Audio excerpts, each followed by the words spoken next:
Kali ini kita akan membahas perasaan merasa kaya. Perasaan kaya di dalam Al-Quran ini disebut dengan istilah istaghna. Kalimat istaghna salah satunya disebutkan di dalam surat Al-Alaq. Teman-teman bisa buka Al-Quran surat 96, surat Al-Alaq ayat 6, 7, dan 8.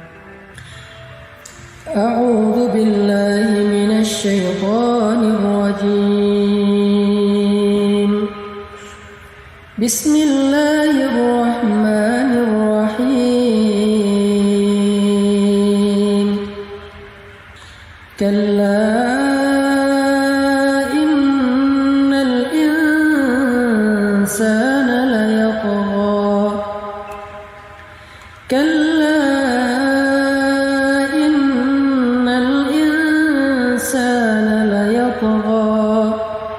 ar-ra'ahu istaghna inna ila rabbika ruj'a.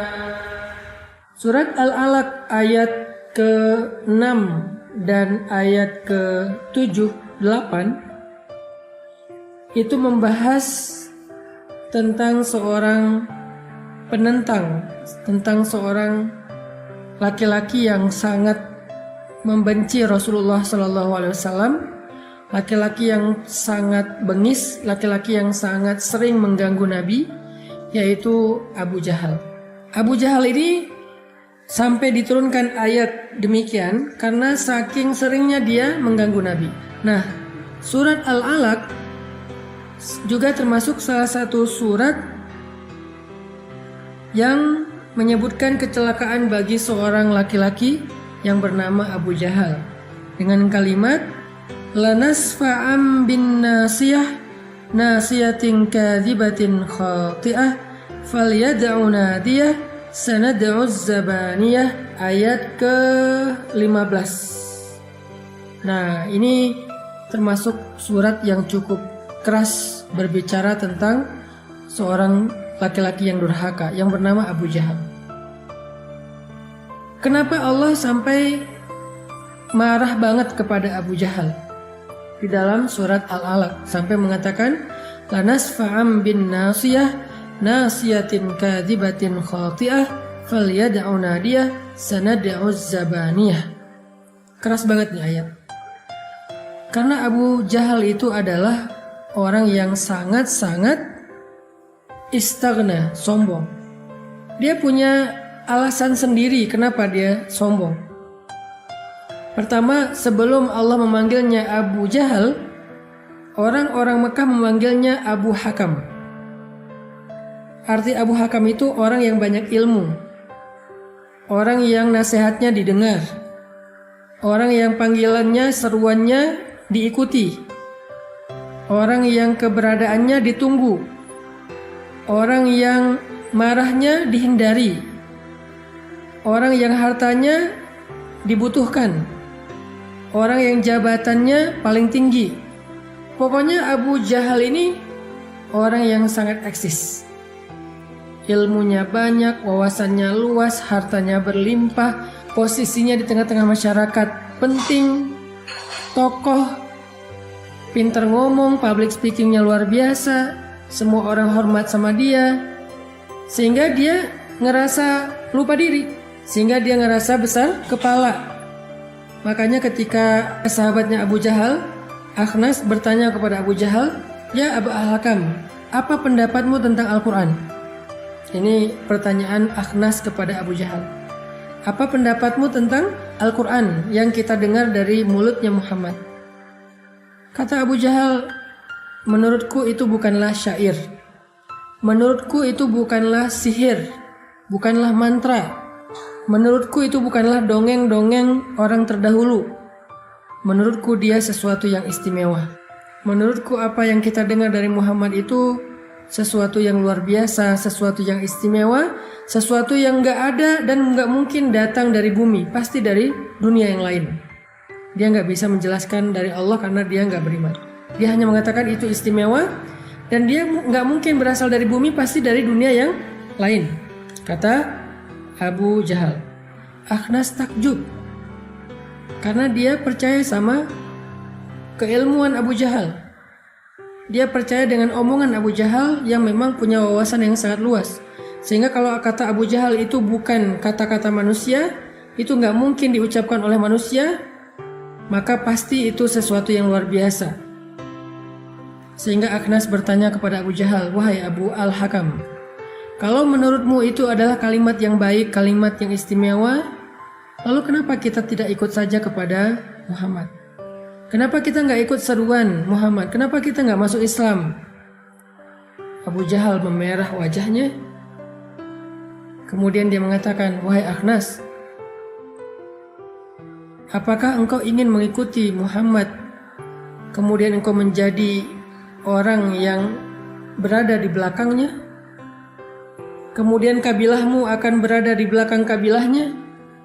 Kemudian engkau tidak lagi menjadi tokoh, engkau akan ditinggalkan oleh pengikutmu?" Enggak, wahai Akhnas, enggak akan terjadi. Jadi alasan Abu Jahal enggak mau mengikut Rasulullah bukan karena enggak percaya, bukan karena enggak ngerti bahwa Al-Quran itu baik, tapi karena dia enggak rela menanggalkan posisinya. Karena dia enggak rela menjadi pengikut, karena biasanya dia diikuti. Karena dia nggak rela kaumnya, kabilahnya menjadi kabilah yang berada di belakang kabilahnya Rasulullah, yaitu Bani Hashim atau Bani Abdul Manaf. Ini adalah kesombongan. Ini adalah istighna, merasa lebih. Itu alasan kenapa Abu Jahal nggak mau beriman. Padahal dia tahu betul Muhammad itu benar, Muhammad itu jujur, tahu betul Al-Quran itu bukan kalimat dari manusia. Kesombongan. Karena kesombongan itulah dia memusuhi Rasulullah SAW. Karena kesombongan itulah dia menentang dakwah Nabi SAW. Istaghna. Makanya Allah berfirman, "Kalla innal insana layatgha ar-ra'ahu istaghna." Sungguh manusia itu melampaui batas, artinya durhaka, menentang kebenaran ketika dia merasa dirinya lebih, merasa dirinya serba cukup, merasa dirinya hebat.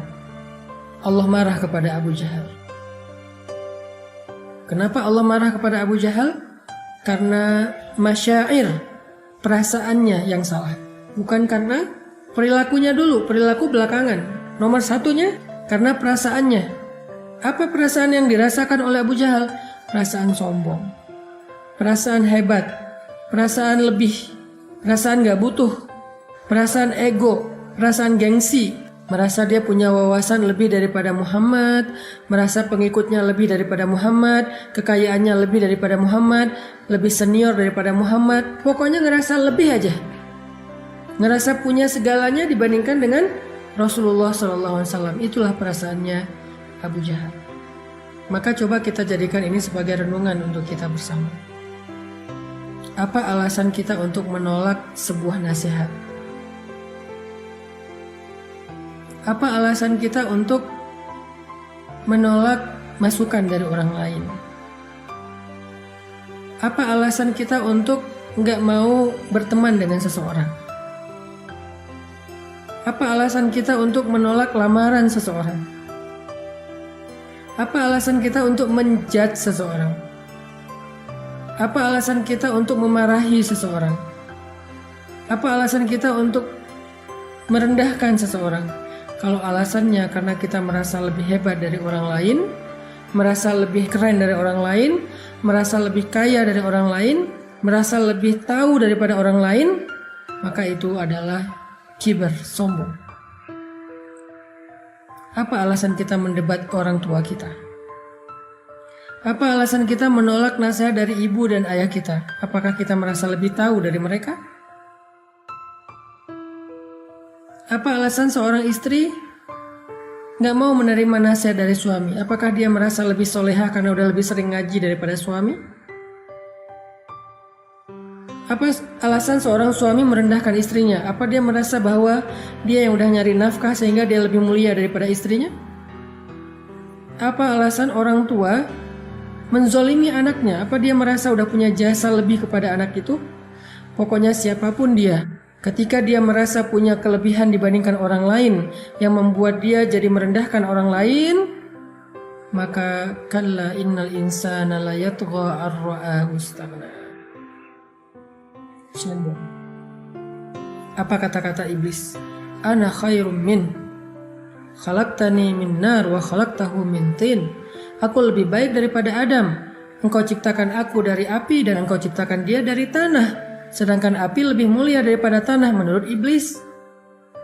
Ditambah lagi dia ngerasa udah ribuan tahun beribadah bersama para malaikat, lebih senior daripada Adam. Kok tiba-tiba Adam yang jadi pemimpin, Adam yang jadi khalifah? Kenapa saya harus menjadi pengikutnya Adam? Saya lebih senior. Kenapa saya harus menjadi pengikutnya Adam padahal saya lebih baik? Merasa lebih. Bedanya dosa Adam dengan dosa iblis, Adam dosanya maksiat, iblis dosanya sombong. Nanti kita bisa lihat itu pada diri para sahabat. Teman-teman kalau baca sejarah sahabat, kan rata-rata sahabat yang masuk Islam itu dulunya di masa jahiliyah mereka orang-orang yang banyak dosa kan? Ada yang peminum dulunya, ada yang pezina dulunya, ada yang pembunuh dulunya, ada yang durhaka kepada orang tua dulunya, ada banyak macam-macam dosa, ada yang syirik juga dulunya. Umar itu dulu pernah bunuh orang, Umar itu dulu minum, Sa'ad bin Abi Waqqas dulu riba, Khalid bin Walid dulu pembunuh, Amr bin As dulu riba juga. Banyak dari mereka yang punya masa lalu dosa-dosa besar. Dan sebagian besar mereka emang syirik. Kecuali beberapa orang doang yang Hanif. Khadijah Hanif, Ali Hanif, Abu Bakar Hanif. Tapi yang lain-lain pernah syirik, pernah menyembah berhala. Pernah datang ke dukun. Pernah membunuh bayi, perempuan. Pernah menyiksa budak. Pernah minum, dan seterusnya. Tapi kok bisa akhirnya mereka mendapatkan hidayah? Karena hati mereka baik, karena hati mereka bersih dari sombong. Sehingga ketika mereka mengetahui kebenaran, gak ada yang menghalangi mereka untuk masuk Islam. Sedangkan Abu Jahal, sedangkan Walid al-Mughirah, sedangkan Umayyah bin Khalaf, sedangkan Abu Lahab, tokoh-tokoh ini kenapa gak masuk Islam? Sedangkan anak mereka masuk Islam. Anak Abu Lahab, anaknya ada yang muslim, terutama yang perempuan. Abu Jahal, anaknya mujahid, pembela Nabi dan syahid insya Allah, namanya Ikrimah. Walid, anaknya Khalid. Umar bin Khattab, bapaknya juga kufur, anaknya menjadi seperti Umar, hebat, pembela Nabi. Kenapa anak-anaknya pada masuk Islam, dapat hidayah, sementara ayah mereka mati dalam keadaan kufur? Kenapa? Karena dosa-dosa Umar dan teman-temannya ini bukan sombong. Dosa-dosa mereka lakukan karena mereka nggak paham. Setelah mereka tahu kebenaran, maka nggak ada penghalang mereka untuk masuk Islam dan memeluk kebenaran itu. Sedangkan yang tua-tua, tokoh-tokoh, Abu Jahal dan yang lain-lain, mereka sombong. Walaupun mereka udah tahu kebenaran, kesombongan menghalangi mereka untuk mengakui kebenaran itu dan mengikutinya. Itulah bedanya Adam dan iblis atau Umar dan Abu Jahal. Jadi Umar adalah orang yang pernah berdosa di masa lalu tapi dia nggak sombong. Abu Jahal adalah orang yang menolak kebenaran karena dia sombong. Merasa nggak butuh kepada Allah. Merasa nggak rela untuk menjadi pengikut Muhammad karena dianggap lebih junior, karena dianggap kabilahnya lebih kecil daripada kabilah Abu Jahal sendiri. Renungkan ini dalam kehidupan kita sehari-hari. Jangan sampai kita punya perasaan sombong kepada manusia, apalagi kepada Allah.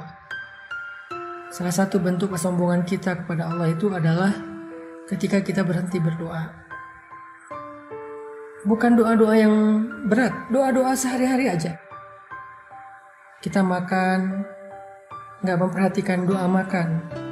Di situ udah mulai ada rasa gak butuh kepada Allah. Kita ngerasa baik-baik sajalah, gak akan ada masalah, makan juga makanan yang sehat. Kita gak butuh dilindungi oleh Allah dengan makanan itu. Bilang Bismillahirrahmanirrahim. Kenapa? Karena kalau saya nggak bilang bismillah berarti saya nggak minta perlindungan Allah. Nanti setan ikut makan bareng saya. Nanti kalau keselak ada masalah, nanti dalam tubuh saya makanan ini bisa jadi penyakit. Ada sombong, nggak merasa butuh lagi sama Allah. Apalagi kalau kita udah merasa punya banyak ilmu, baru juga dikasih ilmu sedikit oleh Allah tentang masalah gizi, baru dikasih ilmu sedikit oleh Allah tentang masalah bisnis, baru dikasih ilmu sedikit oleh Allah tentang masalah psikologi, udah merasa pede, nggak lagi merasa butuh sama Allah, nggak mau lagi menggunakan Al-Quran sebagai panduan hidup. Huwa a'lamu bikum idh ansha'akum minal ard wa idh antum ajinnatun fi butuni ummahatikum, kata Allah. Dia udah ngerti banget tentang kalian sejak kalian diciptakan dari tanah yaitu Adam, atau sejak kalian menjadi janin di dalam rahim ibu kalian yaitu kita. Dia tahu tentang kalian zahir dan batin, termasuk jiwa kalian. Sehingga kalau ada yang bertanya kepada kita tentang penyakit jiwa, penyakit mental, harusnya dia kembalikan kepada Allah yaitu Al-Quran. Innal insan khuliqa halu'a, idza massahu syarr jazu'a, wa idza massahul khair manu'a. Manusia itu diciptakan dalam keadaan labil, keluh kesah, bipolar. Kalau lagi manik, wah senang banget. Tapi kalau lagi down, keluh kesahnya sampai mau bunuh diri, kata Allah. Terus solusinya apa? Nah, giliran solusi, kadang kita merasa lebih tahu dari Allah, sehingga ketika diingatkan dengan ayat-ayat Allah, dengan frame agama, dengan konten-konten agama, kita merasa sombong untuk menerimanya, merasa kita lebih tahu daripada nasihat-nasihat ulama. Enggak, Allah sendiri yang bilang solusi dari bipolar, solusi dari skizofrenia, solusi dari penyakit mental amradul qulub adalah zikir. Ala bi dzikrillah tatmainnul qulub. Bukankah dengan mengingat Allah hati menjadi tenang? Udah zikir Ustaz? Belum. Ada orang yang merasa punya ilmu sains sedikit, penjelasan ilmiah tentang kejadian-kejadian semesta. Lalu ketika terjadi kejadian alam ini yang luar biasa, dia mengatakan ini fenomena alam, ini karena faktor ini, nggak mengambil hikmah tentang ini tanda-tanda dari Allah. Gerhana, oh gerhana itu secara teori begini, bukan tanda-tanda dari Allah. Ada awan, bentuknya apa? Oh bukan tanda-tanda dari Allah, ini cuman awan apa namanya misal. Laut begini, gunung begitu, bumi begini, tanah begitu, dan seterusnya. Bagus, semua penjelasan ilmiah itu penting, tetapi nggak boleh putus di situ aja. Harus dinaikin lagi satu tingkatan, yaitu tentang belajar iman. Karena kalau ilmu nggak membuat kita lebih yakin kepada Allah, itu namanya wawasan. Saya bukan bilang nggak penting mencari ilmu, penting banget. Sains itu bagus, penting. Tapi harus ada kesimpulan iman setelah kita mendapatkan penjelasan saintis. Nggak boleh kita membedahnya secara scientific, secara ilmiah, tetapi kemudian kesimpulannya ngambang, yaitu fenomena alam. Nggak boleh. Harus dikembalikan kepada Allah. Ada apa nih? Allah maunya apa nih? Apa pesan Allah di balik fenomena alam? Itu yang harus kita temukan. Itu belajar iman. Apa pesan Allah di balik fenomena alam? Apa pesan Allah di balik gerhana? Apa pesan Allah di balik musim dingin, musim panas, musim semi, musim gugur? Apa pesan Allah di balik terbitnya matahari di timur terbenam di barat? Apa pesan Allah di balik malam dan siang? Apa pesan Allah di balik gempa? Apa pesan Allah di balik badai dan seterusnya? Apa pesan Allah? Itu yang harus kita cari. Dalam lingkup yang lebih kecil, apa pesan Allah di balik masalah saya? Apa pesan Allah di balik kerugian ini, musibah ini? Itu yang harus kita cari. Tapi kalau kita nggak mau tahu itu, dan mau menyelesaikan semuanya, mau memahami semuanya dengan logika kita, merasa udah ngerti secara rumus dan teorinya, di situ kita nggak sengaja mulai muncul kibar, sombong. Dan sombong itulah yang menghalangi kita dari kebaikan. Jangan sombong pada Allah. Bahkan jangan sombong kepada manusia. Sehingga kita nggak merendahkan siapapun. Nggak boleh. Mungkin kita punya kelebihan yang nggak dimiliki orang lain. Tapi jangan lupa, kita juga punya kekurangan yang nggak dimiliki orang lain. Mungkin kita merasa udah punya lebih banyak wawasan agama dibandingkan orang tua kita sejak kita belajar serius. Tapi jangan lupa, bisa jadi ibadah orang tua kita lebih banyak daripada kita yang cuma punya wawasan dan ilmu, karena dia udah lebih senior dan lebih banyak beribadah daripada kita. Makanya ada nasihat dari ulama, kalau kita melihat orang yang lebih tua dari kita, lihatlah bahwa dia lebih banyak beribadah daripada kita. Kalau kita melihat orang yang lebih muda dari kita, lihatlah bahwa dia lebih sedikit dosa daripada kita karena kita udah lebih tua dan pastinya lebih banyak dosa. Selalu melihat kelebihan, sehingga gak sempat kita merasa lebih dari orang lain dan menyombongkan diri di hadapan orang lain.